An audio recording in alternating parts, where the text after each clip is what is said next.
وَلَقَدْ يَسَّرْنَا الْقُرْآنَ لِلذِّكْرِ فَهَلْ مِن مُّدَّكِرٍ۔ اور ہم نے قرآن کو سمجھنے کے لیے آسان کر دیا، تو کوئی ہے جو سوچے سمجھے۔ صوت القرآن، قرآن کی آواز۔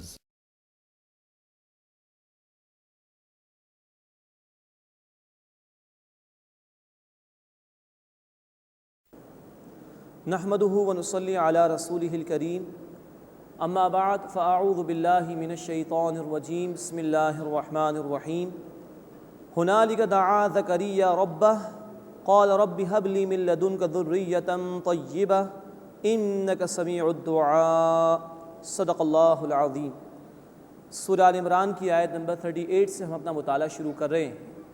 عرض کیا جا چکا ہے کہ نجران کا جو ڈیلیگیشن آیا تھا رسول اللہ صلی اللہ علیہ وسلم کی خدمت میں، اب اس کے سامنے کچھ دعوت پیش کی جا رہی ہے۔ ہم پڑھ چکے ہیں کہ حضرت مریم سلام علیہا کی ولادت ہوئی ان کی والدہ کے ہاں۔ ان کی اپنی منت تو یہ تھی کہ اگر بیٹا ہوتا تو دین کے کام کے لیے وقف کر دیتی۔ اللہ تعالیٰ نے یہ اظہار فرمایا کہ یہ جو بیٹی اللہ تعالیٰ نے عطا فرمائی یہ کئی بیٹوں سے بڑھ کر ہے۔ اور پھر انہی مریم سلام علیہا کے ہاں آگے چل کر ہم پڑھیں گے کہ حضرت عیسیٰ علیہ السلام کی پیدائش ہوگی۔ حضرت عیسیٰ علیہ السلام کی پیدائش سے پہلے ابھی حضرت زکریا علیہ السلام کے ہاں حضرت یحییٰ کی پیدائش کا ذکر آئے گا۔ گویا وہ تمہید ہوگی حضرت عیسیٰ علیہ السلام کی معجزانہ پیدائش کے بیان کے حوالے سے۔ مزید ہم پڑھ چکے کہ حضرت مریم سلام علیہا حضرت زکریا علیہ السلام کی کفالت میں رہیں، اور حضرت زکریا علیہ السلام نے دیکھا کہ یہ بڑی پاکیزہ خاتون ہیں اور اللہ نے بڑا ان کو نوازا ہے، اور طرح طرح کی حکمت کی باتیں ان پر اللہ نے منکشف فرما دی ہیں، ان کی زبان پر جاری فرما دی ہیں۔ تو جب حضرت زکریا علیہ السلام نے یہ دیکھا کہ اللہ نے اس خاتون کو اتنا کچھ نوازا ہے، تو فوراً دل میں ایک تڑپ پیدا ہوئی اور ایک دعا انہوں نے اللہ کے حضور میں رکھی، جس کا اب ذکر آ رہا ہے۔ ہنالک دعا زکریا ربہ، اسی وقت زکریا علیہ السلام نے اپنے رب سے دعا فرمائی۔ قال رب هب لي من لدنك ذرية طيبة، کہ اے میرے رب مجھے اپنے پاس سے پاک اولاد عطا فرما۔ انك سمیع الدعاء، بے شک تو دعا سننے والا ہے، خوب سننے والا ہے۔ جب دیکھا کہ حضرت مریم جو کہ نبی تو نہیں، کوئی عورت کبھی نبی تو نہیں ہو سکی، اللہ جب اس عورت کو اتنا نواز سکتا ہے تو میں اگر انشاءاللہ اللہ سے دعا کروں گا تو اللہ مجھے بھی یقیناً بہت کچھ عطا فرما سکتا ہے۔ تو اللہ انك سمیع الدعاء، بے شک تو دعا کا خوب سننے والا ہے، تو پاکیزہ اولاد مجھے اپنی جناب سے عطا فرما۔ فنادته الملائکہ، پس فرشتوں نے انہیں آواز دی۔ وهو قائم یصلی فی المحراب، جبکہ وہ حجرے میں نماز ادا کر رہے تھے۔ ان اللہ یبشرک بیحییٰ، کہ بے شک اللہ تمہیں یحییٰ کی خوشخبری دیتا ہے علیہ السلام، مصدقا بکلمۃ من اللہ وسیدا وحصورا، اللہ کے حکم کی تصدیق کرنے والا، سردار اور ضبط نفس کرنے والا، ونبی من الصالحین، اور وہ نبی ہوگا نیکوکاروں میں سے۔ یہ صفات بیان ہوئی حضرت یحییٰ علیہ السلام کی۔ قال ربی انا یکون لی غلام، انہوں نے عرض کیا زکریا علیہ السلام نے، اے میرے رب میرے ہاں لڑکا کیسے پیدا ہوگا؟ وقد بلغنی الکبر، جبکہ مجھے بڑھاپا پہنچ چکا ہے، وامرأتی عاقر، اور میری عورت بھی بانجھ ہے۔ تو ظاہری اسباب کے تحت تو اللہ میں اس قابل نہیں رہا نہ میری بیوی کے کوئی اولاد ہمارے یہاں پیدا ہو۔ قالا، فرمایا، کذالک اللہ یفعل ما یشاء، اسی طرح اللہ جو چاہتا ہے کرتا ہے، وہ علی کل شیء قدیر ہے۔ قال رب اجعل لی آیہ، اب حضرت زکریا علیہ السلام نے عرض کی، اے میرے رب میرے لیے کوئی نشانی مقرر فرما دے۔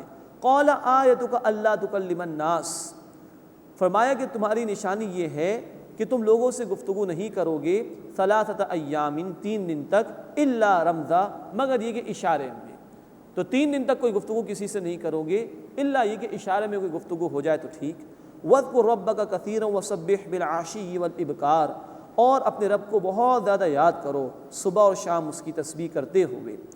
وَإِذْ قَالَتِ الْمَلَائِكَةُ يَا مَرْيَمْ، اور یاد کرو جب فرشتوں نے کہا کہ اے مریم، إِنَّ اللَّهَ اصْطَفَاكِ وَطَهَّرَكِ وَاصْطَفَاكِ عَلَى نِسَاءِ الْعَالَمِينَ، بے شک اللہ نے تمہیں چن لیا اور تمہیں پاک فرما دیا اور تمہیں جہان والوں کی عورتوں پر فضیلت عطا فرما دی۔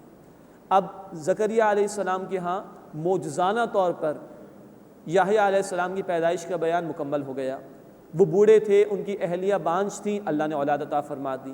اب عیسیٰ علیہ السلام کی معجزانہ پیدائش کا ذکر آ رہا ہے، گویا یہ پہلے بنیاد بنائی گئی ہے اس بات کو بیان کرنے کے لیے، اور اب جو ہے وہ حضرت مریم سلام علیہا کے ہاں حضرت عیسیٰ علیہ السلام کی پیدائش کا ذکر آ رہا ہے۔ لیکن اس سے پہلے نوٹ فرمائیے کہ حضرت مریم سلام علیہا کو اللہ نے کیا مقام دیا۔ اللہ نے تمہیں چن لیا، اللہ نے تمہیں پاکیزہ فرما دیا، اللہ نے تمہیں جہان والوں کی عورتوں پر فضیلت عطا فرما دی۔ اور ایک بیان وہ ہے جو آج کی بائبل دیتی ہے حضرت مریم سلام علیہا کے حوالے سے، معاذ اللہ ثم معاذ اللہ، یا وہ عقیدے ہیں جو اہل کتاب میں سے کچھ لوگوں نے اختیار کر رکھے ہیں کہ معاذ اللہ عیسیٰ علیہ السلام کی جو پیدائش ہوئی تھی وہ ناجائز طور پر ہوئی تھی، یا معاذ اللہ حضرت مریم سلام علیہا نے کوئی بدکاری کا معاملہ کیا تھا، معاذ اللہ ثم معاذ اللہ۔ ایک یہ رویہ ہے اور ایک قرآن کا بیان ہے۔ ظاہری بات ہے کہ یہ بیان خوبصورت ہے، یہ بیان پاکیزہ ہے، یہ بیان حضرت مریم سلام علیہا کی عزت کو اور بڑھانے والا ہے۔ یا مریم قنوتی لربک، اے مریم سلام علیہا اپنے رب کی فرما برداری اختیار کرو، واسجدی اور سجدہ کرو، وارکعی مع الراکعین اور رکوع کرنے والوں کے ساتھ رکوع کرو۔ ذالک من انباء الغیب نوحیہ الیک، یہ غیب کی خبریں ہیں اے نبی صلی اللہ علیہ وسلم، ہم آپ کی طرف وحی کرتے ہیں۔ وما کنت لدیہم، اور آپ صلی اللہ علیہ وسلم ان کے پاس نہیں تھے، اذ یلقون اقلامہم، جبکہ وہ اپنے قلم ڈال رہے تھے قرآن دازی کے لیے، ایہم یکفل مریم، کہ ان میں سے کون مریم کی پرورش کرے گا، کفالت کرے گا۔ جو ہیکل میں لوگ موجود تھے، جو وہاں پر عبادت گزاری کی روش اختیار کیے ہوئے تھے، وہاں نگرانی کرتے تھے، دوسرے لوگوں کی تربیت دیتے تھے، ان کے درمیان یہ اختلاف پیدا ہو رہا تھا کہ مریم سلام علیہا کی پرورش کون کرے، ان کی تربیت کون کرے۔ تو قرآن دازی کا معاملہ ہوا، سمندر میں قلم ڈال دینے کی بات ہوئی اور کہا کہ جس کا قلم پانی پہ رک جائے گا وہی کفالت کرے گا مریم سلام علیہا کی۔ اور تفاسیر میں مفسرین نے نقل کیا ہے کہ وہ قلم جو رہ گیا وہ حضرت زکریہ علیہ السلام کا تھا کہ جنہوں نے حضرت مریم سلام علیہا کی پرورش فرمائی تھی۔ وما کنت لدیہم اذ یختصمون، اور اے نبی صلی اللہ علیہ وسلم آپ ان کے پاس موجود نہیں تھے جبکہ وہ اس معاملے میں آپس میں ایک دوسرے سے جھگڑ رہے تھے۔ اذ قالت الملائکۃ یا مریم، اور یاد کرو جب فرشتوں نے کہا کہ اے مریم سلام علیہا، ان اللہ یبشرکی بکلمۃ منہ اسمہ المسیح عیسی ابن مریم، بے شک اللہ تمہیں کلمے کی بشارت دیتا ہے، اس کا نام مسیح ہے، عیسیٰ ابن مریم علیہ الصلاۃ والسلام وسلام علیہا۔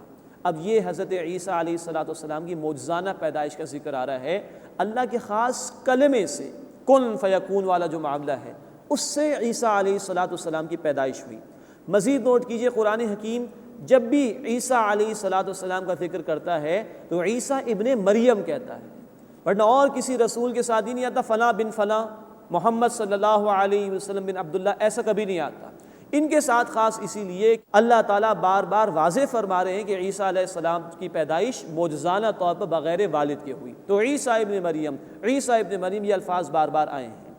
وجیہاً فی الدنیا والآخرہ، دنیا اور آخرت میں وہ با آبرو ہیں، عزت والے ہیں، وہ من المقربین، اور وہ مقربین میں سے ہوں گے۔ یہ ہے جو عیسیٰ علیہ السلام کے حوالے سے قرآن کا بیان ہے۔ اب ایک بیان یہود کا ہے معاذ اللہ ثم معاذ اللہ، جنہوں نے حضرت مریم سلام علیہا پر بدکاری کا الزام لگایا۔ ایک بیان ان لوگوں کا بھی ہے جنہوں نے حضرت مریم سلام علیہا کا تعلق یوسف نجار نامی شخص سے قائم کر دیا اور کہا اس کے بعد حضرت مریم سلام علیہا کے ہاں عیسیٰ علیہ السلام کی پیدائش ہوئی۔ اور ایک یہ پاکیزہ بیان ہے اللہ تعالیٰ کی طرف سے کہ اللہ کے کلمہ کن سے، اللہ کی خاص قدرت سے عیسیٰ علیہ السلام کی معجزانہ طور پر بغیر والد کے پیدائش ہوئی ہے حضرت مریم سلام علیہا کے ہاں۔ مزید عیسیٰ علیہ السلام کے فضائل کا بیان آ رہا ہے۔ وَيُكَلِّمُ النَّاسَ فِي الْمَهْدِ وَكَهْلًا، اور وہ لوگوں سے گہوارے کے اندر، ماں کی گود کے اندر اور پختہ عمر میں کلام کریں گے، وَمِنَ الصَّالِحِينَ، اور وہ نیکوکاروں میں سے ہوں گے۔ دو باتیں یہاں پر نوٹ فرمائیے۔ پہلی بات قرآن نے کہی کہ وہ ماں کی گود میں گہوارے میں کلام کریں گے، یہ بیان ہم پڑھیں گے انشاءاللہ سورہ مریم آیت نمبر 30 میں۔ جب عیسیٰ علیہ السلام کو لے کر آئی ہیں حضرت مریم سلام علیہا تو لوگوں نے اعتراض کرنا شروع کر دیا، تو انہوں نے اشارہ کر دیا حضرت عیسیٰ علیہ السلام کی طرف، فاشارت الیہ، اور پھر عیسیٰ علیہ السلام ماں کی گود میں پکار اٹھے، انی عبداللہ آتانی الکتاب، میں اللہ کا بندہ ہوں، مجھے کتاب عطا کی ہے اللہ تعالیٰ نے۔ یہ الفاظ ہم پڑھیں گے انشاءاللہ سورہ مریم آیت نمبر 30 میں، کہ ماں کی گود میں وہ پکار اٹھے۔ دوسری بات قرآن نے کی وکہلا، پختہ عمر میں وہ کلام کریں گے۔ اس سے ایک مراد یہ لی گئی ہے، اس میں اشارہ ہے دنیا میں عیسیٰ علیہ السلام کی دوبارہ تشریف آوری کی طرف، اس لیے کہ قرآن حکیم کے بیان کے مطابق پختہ عمر 40 برس کی ہوتی ہے۔ یہ ذکر آیا ہے سورۃ الاحقاف آیت نمبر 15 میں کہ پختہ عمر 40 برس کی ہوتی ہے، اور یہ بات تاریخ اعتبار سے ثابت ہے کہ عیسیٰ علیہ السلام کی عمر تقریباً 33 برس کی تھی جب اللہ نے اپنی طرف ان کو بلند کر لیا تھا۔ تو یہ اشارہ ہے اس بات کی طرف کہ وہ پختہ عمر میں کلام کریں گے، کہ وہ دوبارہ دنیا میں تشریف لائیں گے، اور ان کے ہاتھوں پھر اللہ کے دین کا غلبہ وہ ہوگا، اور مسلمان ان کی سپہ سالاری کے اندر کہیے، ان کی سپرویژن میں کہیے، اللہ کے دین کے باغیوں کے خلاف قتال کریں گے، اور بالآخر کل روئے ارضی پر اللہ کا دین غالب ہوگا۔ وَيُكَلِّمُ النَّاسَ فِي الْمَهْدِ وَكَهْلًا، اور لوگوں سے وہ گہوارے میں اور پختہ عمر میں باتیں کریں گے، وَمِنَ الصَّالِحِينَ، اور وہ نیکوکاروں میں سے ہوں گے۔ قالت، اب حضرت مریم سلام علیہا وہ تھوڑا سا پریشان ہو گئیں، انہوں نے عرض کیا، قالت، انہوں نے عرض کیا، ربی انا یکون لی ولد، اے میرے رب میرے ہاں بیٹا کیسے ہوگا، ولم یمسسنی بشر، اور کسی مرد نے مجھے ہاتھ تک نہیں لگایا۔ قال کذالک اللہ یخلق ما یشاء، فرمایا کہ اسی طرح اللہ جو چاہتا ہے پیدا فرما دیتا ہے۔ اذا قضا امرا، جب وہ کسی کام کا ارادہ فرماتا ہے، فانما یقول له کن فیکون، تو وہ کہتا ہے ہو جا اور وہ شے ہو جاتی ہے۔ یہ ہے اللہ تعالیٰ کی قدرت کا معاملہ۔ اللہ نے بغیر والد کے عیسیٰ علیہ السلام کو پیدا کر دیا۔ ہم آگے چل کر پڑھیں گے اسی صورت میں آیت نمبر 59 میں آدم علیہ السلام کا ذکر ہے، جنہیں اللہ تعالیٰ نے بغیر ماں باپ کے پیدا کیا۔ تو جو اللہ تعالیٰ آدم علیہ السلام کو بغیر والدین کے پیدا کرنے پر قادر ہے، وہ اس بات پر بھی قادر ہے کہ عیسیٰ علیہ السلام کو بغیر والد کے پیدا فرما دے۔ وہ علی کل شیء قدیر ہے۔ وَيُعَلِّمُهُ الْكِتَابَ وَالْحِکْمَةَ، اور اللہ تعالیٰ انہیں کتاب اور حکمت سکھائے گا، والتوراۃ والانجیل، یعنی تورات اور انجیل۔ کتاب سے مراد احکامات کا مجموعہ۔ قرآن حکیم میں احکامات کی فرضیت کے لیے کتبہ کا لفظ آتا ہے یا کتبہ کا لفظ آتا ہے، جیسے سورہ البقرہ آیت نمبر 183 میں کتب علیکم الصیام، تم پر روزہ رکھنا فرض کیا گیا ہے۔ تو کتاب سے مراد ہے تورات، تورات میں احکامات تھے جو اللہ تعالیٰ نے عطا فرمائے تھے، اور حکمت یہ انجیل میں تھی، اللہ تعالیٰ کے خطبات، پھر بعد میں عیسیٰ علیہ السلام کے مواعظ، یہ انجیل میں ہیں۔ تو فرمایا وَيُعَلِّمُهُ الْكِتَابَ وَالْحِکْمَةَ، اللہ انہیں سکھائے گا کہ اور حکمت، وَالتَّوْرَاةَ وَالْإِنجِیل، یعنی تورات اور انجیل، وَرَسُولًا إِلَىٰ بَنِي إِسْرَائِیل، اور وہ رسول ہوں گے بنی اسرائیل کی طرف۔ عیسائیت کا یہ دعویٰ غلط ہے آج کہ عیسیٰ علیہ السلام تمام لوگوں کے لیے رسول بنا کر بھیجے گئے، یہ عیسائیت کا دعویٰ غلط ہے آج۔ قرآن کا بھی بیان ہے کہ وَرَسُولًا إِلَىٰ بَنِي إِسْرَائِیل، وہ رسول ہوں گے بنی اسرائیل کی طرف۔ اور آج بھی بائبل میں میتھیو کی جو بک ہے اس کا چیپٹر 15 اور ورس نمبر 25 میں، متی کی انجیل باب نمبر 15 اور آیت نمبر 25 میں الفاظ موجود ہیں عیسیٰ علیہ السلام کے کہ مجھے اسرائیل کی گمشدہ بھیڑوں کی تلاش میں بھیجا گیا ہے۔ اسرائیل یعقوب علیہ السلام کا لقب ہم پڑھ آئے ہیں سورہ البقرہ میں، تو مجھے تو اسرائیل کے گھرانوں کی گمشدہ بھیڑوں کے لیے بھیجا گیا ہے۔ یہ بیان آج بھی بائبل میں موجود ہے۔ تو یہ بات کہ عیسیٰ علیہ السلام کو تمام انسانیت کے لیے رسول قرار دیا جائے غلط ہے۔ تمام انسانیت کے لیے رسول بنایا گیا رسالت میں آپ صلی اللہ علیہ وسلم کو۔ قرآن حکیم میں سورۃ الاعراف آیت نمبر 58، سورہ الانبیاء آیت نمبر 107 اور سورہ سبا آیت نمبر 28 میں تفصیل انشاءاللہ ہم پڑھیں گے کہ نبی صلی اللہ علیہ وسلم کو تمام انسانیت کے لیے رسول بنا کر بھیجا گیا ہے۔ اس کے بعد عیسیٰ علیہ السلام کے 5 معجزات کا ذکر آ رہا ہے، اور مزید نوٹ فرمائیے یہ جو ڈیلیگیشن آیا تھا نجران کا، ان کے عقائد کا اصل میں ان الفاظ میں رد ہو رہا ہے۔ انہوں نے کہا تھا عیسیٰ علیہ السلام خدائی میں شامل ہے، اس کی نفی کر دی گئی۔ انہوں نے یہ کہا کہ بھائی اتنے معجزات مسلمانوں تم مانتے ہو جس کا ذکر آگے چل کر آ رہا ہے، تو ان کو خدا ماننا چاہیے۔ اب اللہ اس کی نفی فرما رہے کہ یہ معجزات یقیناً ان کے پاس تھے، عیسیٰ علیہ السلام کے پاس، لیکن جو کچھ بھی وہ کرتے تھے اللہ کے اذن سے، اللہ کی اجازت سے کرتے تھے۔ الفاظ نوٹ فرمائیے گا، انی قد جئتکم بآیۃ من ربکم، کہ بے شک میں تمہارے پاس ایک نشانی کے ساتھ آیا ہوں تمہارے رب کی طرف سے، انی اخلق لکم من الطین کہیئۃ الطیر، بے شک میں تمہارے لیے مٹی گارے سے پرندے جیسی شکل و صورت بناتا ہوں، فانفخ فیہ، پھر اس میں پھونک مارتا ہوں، فیکون طیرا باذن اللہ، تو وہ ہو جاتا ہے اللہ کے حکم سے پرندہ، میرے کرنے سے نہیں، اللہ کے حکم سے ہو جاتا ہے، وَأُبْرِهُ الْأَكْمَحَ وَالْأَبْرَصَ، اور میں اچھا کر دیتا ہوں، عمدہ کر دیتا ہوں، درست کر دیتا ہوں پیدائشی اندھے اور کوڑی کے مریض کو، وَأُحْيِي الْمَوْتَى بِإِذْنِ اللَّهِ، اور میں زندہ کرتا ہوں مردے کو اللہ کے حکم سے، وَأُنَبِّئُكُم بِمَا تَأْكُلُونَ وَمَا تَدَّخِرُونَ فِي بُيُوتِكُمْ، اور میں تمہیں بتاتا ہوں جو کچھ تم کھاتے ہو اور جو تم اپنے گھروں میں ذخیرہ کرتے ہو، ان فی ذلک لآیۃ لکم، بے شک اس میں تمہارے لیے ایک نشانی ہے، ان کنتم مؤمنین، اگر تم ایمان لانے والے ہو۔ یہ 5 معجزات کا بیان اس مقام پر عیسیٰ علیہ السلام کے حوالے سے آیا ہے، لیکن دیکھیے الفاظ آ رہے ہیں اللہ کے حکم سے، اللہ کے حکم سے، اللہ کے حکم سے، تو اس وقت کے عیسائیوں کے غلط عقیدے کا بھی رد کیا جا رہا ہے کہ اتنا سب کچھ انہوں نے کر دیا تو ان کو خدا مان لینا چاہیے، معاذ اللہ، نہیں، اس کی نفی یہاں پر کر دی گئی۔ دوسری بات یہ نوٹ فرمائیے اس مقام کے حوالے سے کہ اللہ تعالیٰ نے ہر دور میں اپنے انبیاء کو معجزات عطا فرمائے، وہ معجزات جو بھی دور ہوا کرتا تھا اس دور میں جو چیز پریویل کرتی تھی، موجود ہوتی تھی، جس کا ڈنکا بج رہا ہوتا تھا، اس سے مناسبت رکھتے تھے تاکہ لوگوں کے لیے حق قبول کرنا آسان ہو جائے۔ معجزہ کہتے ہیں اس شے کو جو عاجز کر دے۔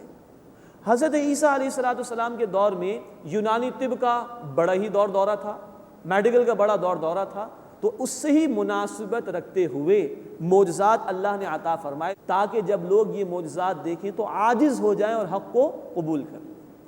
تیسری بات اس حوالے سے یہ سمجھنے کی ہے کہ ہمارے اس دور میں بعض وہ لوگ جو جدت پسند ہیں، مغرب سے مرعوب ہو گئے ہیں، وہ ان معجزات کا انکار کرتے ہیں اور کہتے ہیں یہ کیسے ہو سکتا ہے، اور طرح طرح کی ایسی تعویلات پیش کرنے کی کوشش کرتے ہیں کہ جو قرآن حکیم کے واضح الفاظ کے بالکل خلاف جاتی ہیں۔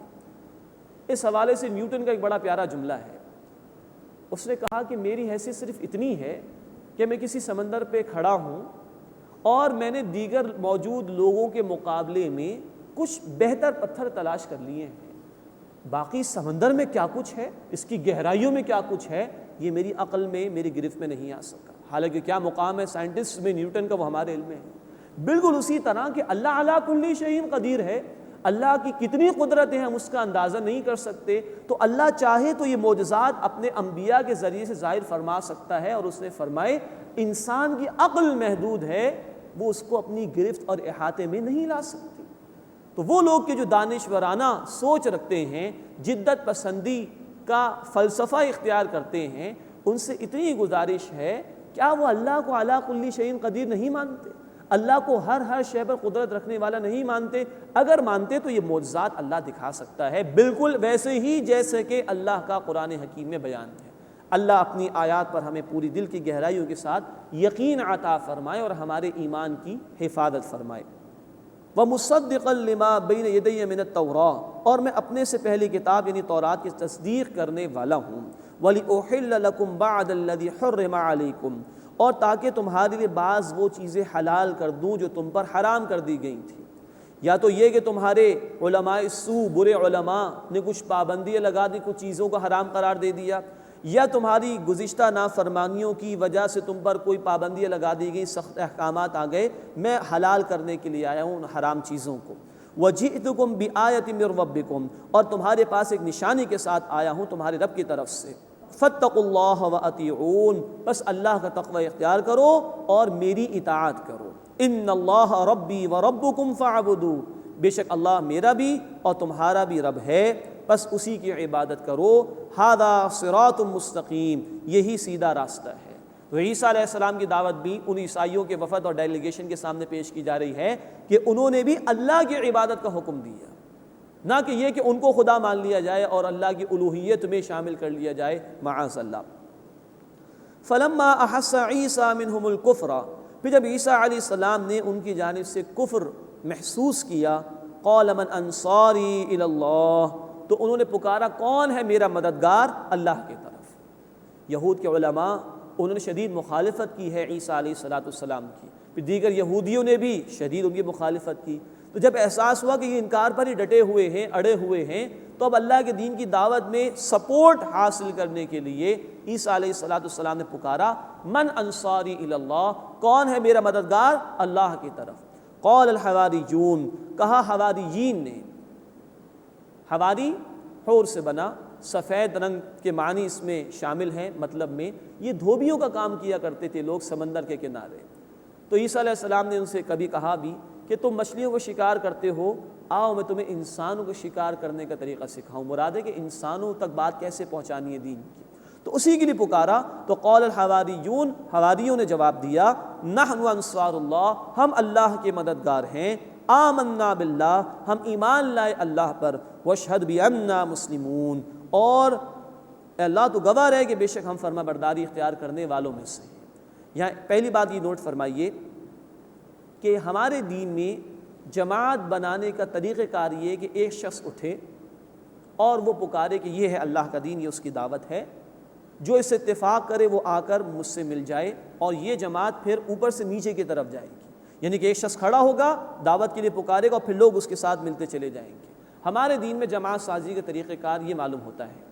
دوسری بات یہ نوٹ فرمائیے کہ یہی بات کہ کون ہے میرا مددگار اللہ کی طرف، حواریین نے کہا ہم اللہ کے مددگار ہیں، یہ سورہ الصف کی آیت نمبر 14 میں بھی الفاظ آئے ہیں بالکل اسی طرح۔ تیسری بات نوٹ فرمائیے، عیسیٰ علیہ السلام نے کہا کہ کون ہے میرا مددگار اللہ کی طرف، ان کے حواریوں نے جواب دیا کہ ہم ہیں اللہ کے مددگار۔ اسی سے سمجھ لیجئے کہ اللہ کی مدد سے مراد ہے اللہ کے دین کی مدد کرنا، اللہ کے دین کی جد و جہد میں شریک ہونا۔ عیسیٰ علیہ السلام اللہ کے رسول تھے، انہوں نے جو مدد مانگی تھی وہ کسی دنیاوی غرض کے لیے تو نہیں تھی، اللہ کے دین کے لیے تھی، اسی لیے حواریوں نے جواب دیا کہ ہم اللہ کے مددگار ہیں۔ تو اس مقام سے یہ بات سمجھ میں آ سکتی ہے کہ اللہ کی مدد سے مراد اللہ کے دین کی مدد کرنا ہے۔ آج بھی یہ پکار ہے، اللہ کے رسول صلی اللہ علیہ وسلم تشریف لے گئے، آج اللہ کا دین مغلوب ہے، آج یہ پکار ہمارے لیے بھی ہے کہ کون ہے اللہ کا مددگار۔ سورہ صف کی آخری آیت، آیت نمبر 14 میں کہا گیا، یا ایھا الذین آمنوا کونوا انصار اللہ، اے ایمان والو اللہ کے مددگار بن جاؤ، یعنی کہ دین مغلوب ہے، اس کو غالب کرنے کے لیے میدان میں آؤ۔ اللہ ہمیں اس پکار پر لبیک کہنے کی توفیق عطا فرمائے اور اپنے دین کو غالب کرنے کی جد و جہد میں شریک ہونے کی توفیق عطا فرمائے۔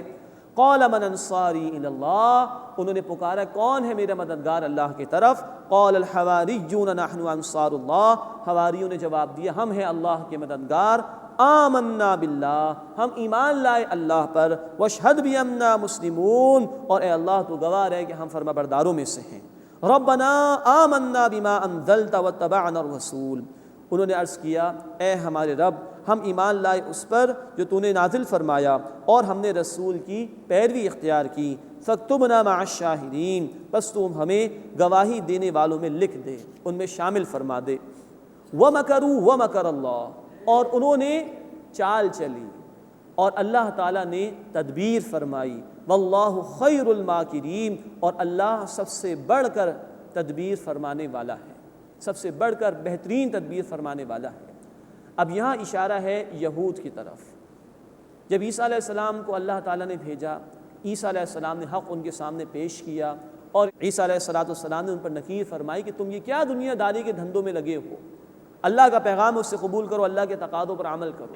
اور خاص طور پر جو یہود کے علماء سو تھے، برے علماء تھے، ان پر بڑی نکیر کی عیسیٰ علیہ السلام نے، تو وہ مخالف ہو گئے حضرت عیسیٰ علیہ السلام کی، اور عیسیٰ علیہ السلام کے معجزات کو انہوں نے جادو قرار دے دیا اور کہا یہ جادو ہے تو جادو کرنا کفر ہے، تو عیسیٰ معاذ اللہ یہ مرتد ہے، ان کو قتل کر دیا جانا چاہیے، معاذ اللہ معاذ اللہ۔ اور جو بھی اس وقت رومی بادشاہ تھا اس کے کان بھرے یہود کے علماء نے، اور اپنے بس پڑتے عیسیٰ علیہ السلام کو سولی دلوانے کی کوشش کی۔ اللہ فرما رہے ہیں کہ وَمَكَرُوا، ان لوگوں نے چال چلی، وَمَكَرَ اللَّهُ، اللہ نے تدبیر فرمائی، اللہ نے حفاظت فرمائی۔ جب سولی دینے کا معاملہ آیا تو اللہ تعالیٰ نے عیسیٰ علیہ السلام کو آسمان پر بلند کر لیا، جس کا ذکر اگلی آیت میں آ رہا ہے۔ واللہ خیر الماکرین، اور اللہ سب سے بہترین تدبیر فرمانے والا ہے۔ اذ قال اللہ یا عیسیٰ، اور یاد کرو جب اللہ تعالیٰ نے فرمایا کہ اے عیسیٰ انی متوفیکا، بے شک میں تمہیں پورا پورا لے لوں گا، ورافعک الی اور اپنی طرف بلند کر لوں گا، ومطہرک من الذین کفروا اور پاک کر دوں گا تمہیں ان لوگوں سے جنہوں نے کفر کیا، وجاعل الذین تبعوک فوق الذین کفروا اور جن لوگوں نے اے عیسیٰ تمہاری پیروی کی انہیں میں ان کے اوپر غالب رکھوں گا جنہوں نے کفر کیا، الی یوم القیامہ قیامت کے دن تک، ثم الی مرجعکم پھر تمہیں میری طرف لوٹ کر آنا ہے، فاحکم بینکم پھر میں تمہارے درمیان فیصلہ فرما دوں گا، فیما کنتم فیہ تختلفون اس کے بارے میں جس میں تم اختلاف کیا کرتے تھے۔ اس آیت میں بھی چند باتیں ہمیں سمجھنی ہیں۔ سب سے پہلی بات اللہ نے فرمایا انی متوفیکا میں تمہیں پورا پورا لے لوں گا۔ یہاں ختم نبوت کا انکار کرنے والا گروہ یعنی قادیانی وہ کہتے ہیں کہ دیکھیے عیسیٰ علیہ السلام کو تو اللہ تعالیٰ نے موت دے دی، قرآن کے الفاظ بتا رہے ہیں متوفی کا، تو نوٹ فرمائیے یہ جو لفظ ہے متوفی کا اس کی اصل ہے توفا، جس کے معنی ہے پورا پورا لینا، اور اس میں شعور لینے کے معنی بھی شامل ہیں، جان لے لینے کے معنی بھی شامل ہیں، جسم اور جان دونوں لے لیے جانے کے معنی بھی شامل ہیں، اور نیند پر بھی اس کا اطلاق ہوتا ہے۔ نوٹ کیجئے اس چیز کو۔ چنانچہ سورہ الانعام آیت نمبر 60 اور سورہ الزمر آیت نمبر 42 میں یہ توفا کا لفظ آیا ہے نیند کی حالت میں روح لے لیے جانے کے معنی۔ اس کے معنی اصل میں ہے پورا پورا لے لینا، جس کا کامل اطلاق ہوتا ہے حضرت عیسیٰ علیہ الصلاۃ والسلام پر۔ اللہ نے ان کا جسم، ان کی روح اور ان کی جان سمیت ان کو پورا پورا لے لیا۔ ورافعک الی اور میں تمہیں اپنی طرف اے عیسیٰ بلند کر لوں گا۔ صرف رافع ہوتا، رفع ہوتا اس کے معنی درجات کو بلند کرنے کے، لیکن جب رافعک کے ساتھ الی آ گیا تو ورافعک الی اے عیسیٰ میں تمہیں اپنی طرف پورا پورا بلند کر لوں گا۔ تو یہ قرآن کے الفاظ خود اپنی حفاظت کرتے ہیں، جیسے کہ ہمارا عقیدہ ہے مسلمانوں کا کہ عیسیٰ علیہ السلام کو اللہ نے بلند کر لیا اور قیامت سے پہلے وہ دوبارہ دنیا میں تشریف لائیں گے۔ دوسری بات نوٹ کیجیے، قرآن نے فرمایا کہ وجاعل الذین تبعوک فوق الذین کفروا اور اے عیسیٰ جنہوں نے تمہاری پیروی کی انہیں میں ان لوگوں کے اوپر غالب رکھوں گا جنہوں نے کفر کیا۔ یہاں کفر کرنے والے یہود ہیں، اور اللہ نے فرمایا کہ اے عیسیٰ تمہاری پیروی کرنے والوں کو ان یہود یعنی کفر کرنے والوں پر غالب رکھوں گا۔ تو نوٹ فرمائیے کہ ہر دور میں یہی رہا کہ یہودی مغلوب ہی رہیں اور عیسائی ہی ان پر غالب رہے ہیں۔ یہی معاملہ ہوا سن 70 عیسوی میں جب ٹائٹس رومی ایک شخص جو کہ بادشاہ تھا وہ آیا، یروشلم کی اینٹ سے اینٹ اس نے گرا دی اور 1,33,000 کے قریب یہودی اس نے قتل کیے۔ اسی طرح گزشتہ صدی میں ہم جانتے ہیں کہ ہٹلر نے 60 لاکھ یہودی قتل کیے تھے، اور آج اگر اسرائیل کی کوئی ریاست ہمیں دکھائی بھی دیتی ہے تو بالآخر ہم جانتے ہیں اس بات کو، تسلیم کرتے ہیں سب کہ وہ برطانیہ اور امریکہ کی پشت پناہی کی وجہ سے ہے جو بالآخر عیسائی ہی ہیں۔ تو یہ اللہ تعالیٰ کے الفاظ آج تک ویلڈ ہیں۔ فرمایا کہ وجاعل الذین تبعوک فوق الذین کفروا الی یوم القیامہ اور اے عیسیٰ جنہوں نے تمہاری پیروی کی انہیں ان لوگوں کے اوپر غالب رکھوں گا جنہوں نے کفر کیا قیامت کے دن تک کے لیے۔ ثم الی مرجعکم پھر تمہیں میری طرف لوٹ کر آنا ہے یعنی سب کو، فاحکم بینکم پھر میں تمہارے درمیان فیصلہ فرما دوں گا، فیما کنتم فیہ تختلفون اس بارے میں جس میں تم اختلاف کیا کرتے تھے۔ فاما الذین کفروا بس جن لوگوں نے کفر کیا، فاعذبہم عذابا شدیدا تو انہیں میں سخت عذاب دوں گا، فی الدنیا والآخرہ دنیا اور آخرت میں، وما لہم من ناصرین اور ان کا کوئی مددگار نہیں ہوگا۔ وَأَمَّا الَّذِينَ آمَنُوا اور وہ لوگ کہ جو ایمان لائے، وَعَمِلُوا الصَّالِحَاتِ اور انہوں نے نیک اعمال کیے، فَيُوَفِّيهِمْ أُجُورَهُمْ تو اللہ انہیں ان کا اجر پورا پورا عطا فرما دے گا، وَاللَّهُ لَا يُحِبُّ الظَّالِمِينَ اور اللہ ظالمین کو پسند نہیں فرماتا۔ ذَلِكَ نَتْلُوهُ عَلَيْكَ مِنَ الْآيَاتِ اے نبی صلی اللہ علیہ وسلم یہ ہے آیات میں سے جو ہم آپ پر تلاوت کرتے ہیں، وَالذِّكْرِ الْحَكِيمِ اور نصیحت اور حکمت والی باتوں میں سے۔ ان مثل عیسیٰ عند اللہ کمثل آدم بے شک اللہ کے نزدیک عیسیٰ علیہ السلام کی مثال آدم علیہ السلام جیسی ہے۔ یہ جو نجران کا وفد جس کے حوالے سے گفتگو چل رہی ہے انہوں نے یہ کہا کہ بھائی اگر اتنی معجزانہ پیدائش ہے تو ان کو خدا مان لینا چاہیے، یہ دعویٰ بھی تھا ان کا اور ایمان بھی تھا ان کا۔ اس پر اللہ تعالیٰ تبصرہ فرما رہے ہیں کہ بے شک اللہ کے نزدیک عیسیٰ علیہ السلام کی مثال آدم علیہ السلام کی جیسی ہے. خلقہ من تراب، اللہ نے انہیں مٹی سے پیدا فرمایا. ثم قال له کن فیکون، پھر کہا کہ ہو جاؤ اور وہ ہو گئے. اللہ تعالیٰ نے آدم علیہ السلام کو بغیر والدین کے پیدا کیا، تو وہ اللہ اس بات پر بھی قادر ہے کہ عیسیٰ علیہ السلام کو بغیر والد کے پیدا فرما دے. الحق من ربک، اے نبی صلی اللہ علیہ وسلم حق تو ہے ہی آپ کے رب کی طرف سے. فلا تکن من الممترین، تو بس آپ شک کرنے والوں میں سے مت ہو جائیے گا. یہ وہی انداز ہے جس کا ذکر سورۃ البقرہ میں بھی کیا گیا تھا کہ خطاب ہوتا ہے رسول اکرم صلی اللہ علیہ وسلم سے اور سنایا دوسروں کو جاتا ہے. فمن حاجک فیہ، اور جو آپ صلی اللہ علیہ وسلم سے اس بارے میں جھگڑے، من بعد ما جاءک من العلم، اس کے بعد کہ آپ کے پاس علم میں سے آ گیا، فقل، بس اے نبی صلی اللہ علیہ وسلم آپ کہیے، تعالوا، آؤ، ندعو ابناءنا و ابناکم، ہم بلا لیں اپنے بیٹوں کو اور تم بلا لو اپنے بیٹوں کو، ونساءنا ونساءکم، ہم اپنی عورتوں کو بلا لیں تم اپنی عورتوں کو بلا لو، وانفسنا وانفسکم، اور ہم خود بھی آ جائیں اور تم بھی آ جاؤ، ثم نبتہل، پھر ہم التجا کریں، فنجعل لعنت اللہ علی الکاذبین، اور ٹھہرائیں اللہ کی لعنت جھوٹ بولنے والوں پر. اس کو اصطلاح میں مباہلہ کہا جاتا ہے. مراد یہ ہے کہ یہ سارا گفتگو کا معاملہ اب اختتام کو پہنچ رہا ہے، ان کے برے عقائد کی نفی بھی کر دی گئی ہے، حق ان کے سامنے واضح بھی ہو گیا، اللہ کی نشانیاں ان کے سامنے پیش کر دی گئیں، لیکن وہ مان کر نہیں دے رہے تھے. تو اب اللہ تعالیٰ نے کہا کہ اے نبی صلی اللہ علیہ وسلم ان کو آپ چیلنج پیش کر دیجئے. دعوت مباہلہ اسی اصطلاح میں کہا جاتا ہے، اور یہ پیش کیجئے کہ تم بھی اپنے گھر والوں کو لے کر آؤ، میں بھی اپنے گھر والوں کو لے کر آتا ہوں، اور پھر اب اللہ سے التجا کرتے کہ اللہ جو جھوٹا ہے اس پر تیری لعنت ہو جائے. تو ان کا جو بڑا پادری تھا اس نے اس دعوت کو قبول کرنے سے انکار کر دیا. اللہ کے رسول صلی اللہ علیہ وسلم کے ساتھ حضرت علی، حضرت فاطمہ رضی اللہ تعالی عنہما، حضرت حسن، حضرت حسین رضی اللہ تعالی عنہما، یہ سب موجود تھے. اس پادری نے کہا کہ میں یہ نورانی صورتیں دیکھ رہا ہوں، اور بخدا یہ وہ لوگ ہیں کہ اگر دعائیں کریں تو پہاڑوں کو بھی ہلا دیں یہ لوگ. تو اس نے انکار کر دیا اور یہ دعوت قبول نہیں کی، اور پھر واپس جانے کا فیصلہ کر لیا. قبول نہیں کیا حق کو، لیکن جزیہ دینے کا ارادہ ظاہر کر کے وہ لوگ وہاں سے چلے گئے. ان ھذا لہو القصص الحق، بے شک یہی سچا بیان ہے. وما من الہ الا اللہ، اور اللہ کے سوا کوئی عبادت کے لائق نہیں. وان اللہ لہو العزیز الحکیم، اور بے شک اللہ ہی زبردست ہے، غالب حکمت والا ہے. فإن تولوا، پھر اگر وہ پھر جائیں، فإن اللہ علیم بالمفسدین، تو بے شک اللہ فساد کرنے والوں کو خوب جانتا ہے. یہ 6 رکوعوں کا بیان مکمل ہوا، اور وہ جو ڈیلیگیشن آیا تھا اس سے بھی گفتگو مکمل ہوئی. اب جو 4 رکوع آ رہے ہیں اس سورہ مبارکہ کے مزید، اس میں بڑے زوردار انداز میں اہل کتاب کو دعوت دی گئی ہے.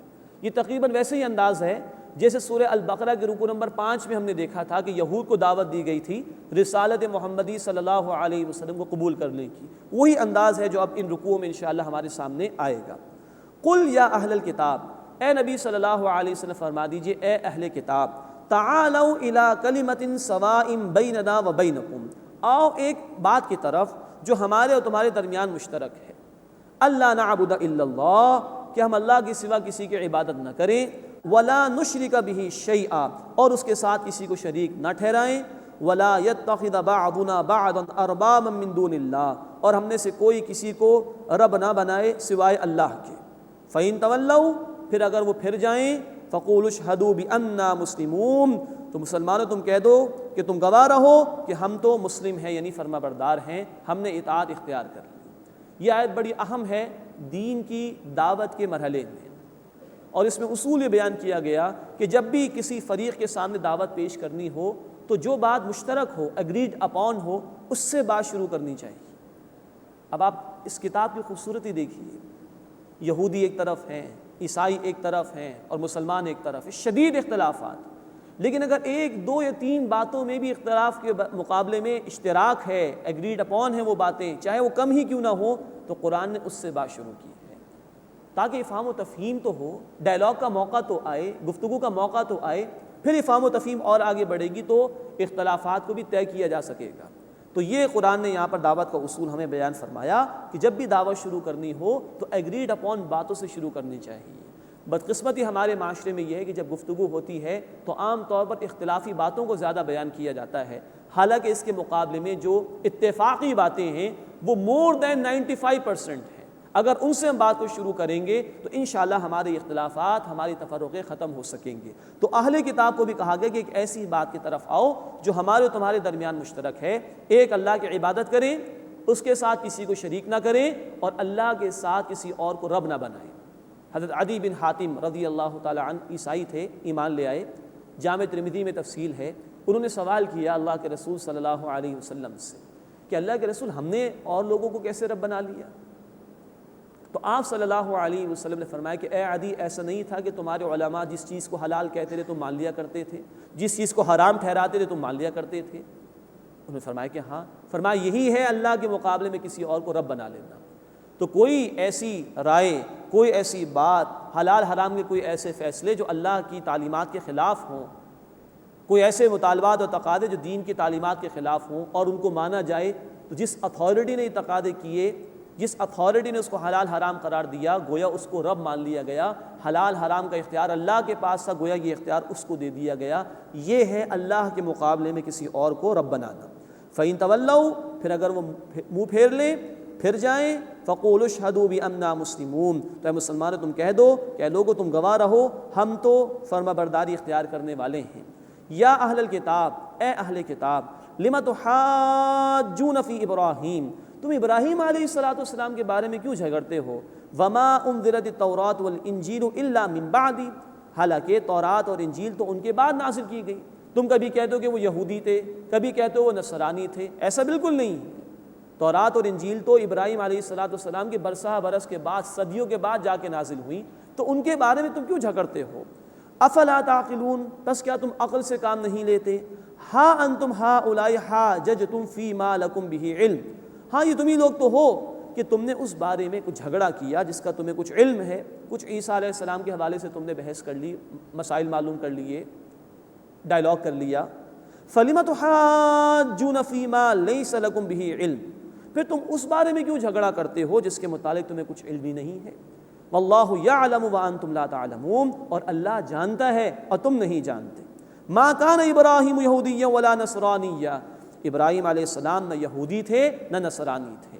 یہ کیپشنز تم نے اختیار کر رکھے ہیں، یہ تقسیم تم نے کر لی ہے، اور تم نے یہ رویہ اختیار کر رکھا ہے کہ فلاں گروہ سے وابستگی کی بنیاد پر نجات ہوگی۔ ابراہیم علیہ السلام نہ یہودی تھے نہ نصرانی تھے، وَلَٰكِن كَانَ حَنِيفًا مُسْلِمًا، بلکہ وہ تو یکسو ہو جانے والے فرما بردار تھے، ایک اللہ کے ہو رہے تھے۔ ہم پڑھ چکے ان کا طریقہ کیا تھا، سورہ البقرہ آیت نمبر 131 میں، اِذْ قَالَ لَهُ رَبُّهُ أَسْلِمْ قَالَ أَسْلَمْتُ لِرَبِّ الْعَالَمِينَ، جب ان کے رب نے ان سے کہا کہ جھکا دو ابراہیم اپنے آپ کو، انہوں نے فرمایا کہ میں نے جھکا دیا اپنے آپ کو تمام جہان والوں کے رب کے سامنے۔ تو وہ کیا تھے؟ وَلَٰكِن كَانَ حَنِيفًا مُسْلِمًا، یکسو ہو جانے والے، فرما برداری اختیار کرنے والے تھے، ایک اللہ کے ہو رہے تھے۔ وَمَا كَانَ مِنَ الْمُشْرِكِينَ، اور وہ مشرکین میں سے نہیں تھے۔ تو تینوں مذاہب پر ادا گیا، نہ وہ یہودی تھے نہ نصرانی تھے نہ مشرک تھے، بلکہ حنیفا مسلمہ، یکسو ہو جانے والے، فرما برداری اختیار کرنے والے تھے۔ اس کے بعد یہ بات بھی بیان کی جا رہی ہے کہ کسی گروہ سے وابستگی یا کسی نسل میں ہو جانے کی بنیاد پر کوئی نجات نہیں، اور انسان اگر کسی شخصیت سے اپنا تعلق جتانا چاہتا ہے، ظاہر کرنا چاہتا ہے، تو اس کا کرائیٹیریا اور اس کا معیار یہ ہے کہ اس کی پیروی کرنی چاہیے۔ یہی معاملہ ابراہیم علیہ السلام کے حوالے سے بیان ہو رہا ہے۔ فرمایا ان اول الناس بابراہیم الذین اتبعوہ وہذا النبی والذین آمنوا، بے شک ابراہیم علیہ السلام سے قربت رکھنے والے سب سے زیادہ تو وہ لوگ ہیں جنہوں نے ان کی پیروی کی، اور یہ نبی صلی اللہ علیہ وسلم اور وہ لوگ جو ایمان لائے۔ تو محبت کا دعویٰ اسی وقت صحیح قرار پائے گا جب پیروی کی جائے۔ تو اگر تمہیں دعویٰ ہے کہ تمہارا تعلق کچھ ہے ابراہیم علیہ السلام سے، تو اس دعوے کا ثبوت یہ کہ ان کی پیروی کی جائے، اور یہ نبی صلی اللہ علیہ وسلم ان کے قریب ہیں اور ایمان لانے والے ان کے قریب ہیں، اس لیے کہ اس امت کو ملت ابراہیمی کا قرار دیا گیا ہے۔ سورہ الحج آیت نمبر 78 میں الفاظ ہیں ہمارے لیے، مسلمانوں کے لیے، ملت ابیکم ابراہیم، اے مسلمانوں تم اپنے والد ابراہیم علیہ السلام کے طریقے پر ہو۔ تو جو ان کی پیروی کر رہے ہیں وہ ان سے قریب ہے۔ اسی ضمن میں یہ بھی نوٹ فرما لیجئے، اللہ کے رسول صلی اللہ علیہ وسلم کی حدیث ہے جامع ترمذی میں، من احب سنتی فقط احبنی، جس نے میری سنت سے، میرے طریقے سے محبت کی، اسی نے مجھ سے محبت کی۔ تو محبت کا دعویٰ اس وقت صحیح قرار پائے گا کہ جس شخص سے محبت کا دعویٰ کیا جا رہا ہے اس کی پیروی کی جائے۔ اللہ ہمیں اپنی اطاعت کرنے، اپنے محبوبوں کی پیروی کرنے کی توفیق عطا فرمائے، اور سب سے بڑے محبوب محمد رسول اللہ صلی اللہ علیہ وسلم ان کی اتباع کی توفیق عطا فرمائے۔ واللہ ولی المؤمنین، اور اللہ اہل ایمان کا ولی ہے، پشت پناہ ہے، کارساز ہے۔ وَدَّ طَائِفَةٌ مِّنْ أَهْلِ الْكِتَابِ لَوْ يُضِلُّونَكُمْ، اہل کتاب کی جماعت چاہتی ہے کہ کاش وہ تمہیں گمراہ کر دیں۔ وَمَا يُضِلُّونَ إِلَّا أَنفُسَهُمْ وَمَا يَشْعُرُونَ، اور وہ اپنے سوا کسی کو بھی گمراہ نہیں کرتے اور وہ اس کا شعور نہیں رکھتے، خود بھی قبول نہیں کر رہے حق کو اور دوسروں کی قبولیت میں رکاوٹ بن رہے ہیں، تو گویا اپنی ہی گمراہی کا سامان کر رہے ہیں۔ یا اہل الکتاب، اے اہل کتاب، لم تکفرون بآیات اللہ وانتم تشہدون، تم کیوں اللہ کی ان آیات کا انکار کرتے ہو جبکہ تم گواہ بھی ہو۔ یہ اشارہ دراصل کیا جا رہا ہے یہود کے علماء کی طرف، جانتے بوجھتے وہ بشارات جو رسالت مآب صلی اللہ علیہ وسلم کے حوالے سے ان کی کتابوں میں تھی انہوں نے چھپا کر رکھی اور پھر ان کا انکار بھی کیا۔ یا اہل الکتاب، اے اہل کتاب، لم تلبسون الحق بالباطل، کیوں ملاتے ہو حق کو باطل کے ساتھ، وتکتم الحق وانتم تعلمون، کیوں جانتے بوجھتے حق کو چھپاتے ہو۔ تو یہ دعوت اب ان کو دی جا رہی ہے، اس میں نصرانی بھی آ گئے ہیں اور یہ یہود بھی آ گئے ہیں کہ جانتے بوجھتے حق کو مت چھپاؤ، اس حق کو قبول کرو۔ اللہ تعالی ہمیں حق کو قبول کرنے کی اور اس کے تقاضوں پر عمل کرنے کی توفیق عطا فرمائے۔ وآخر دعوانا ان الحمد للہ رب العالمین۔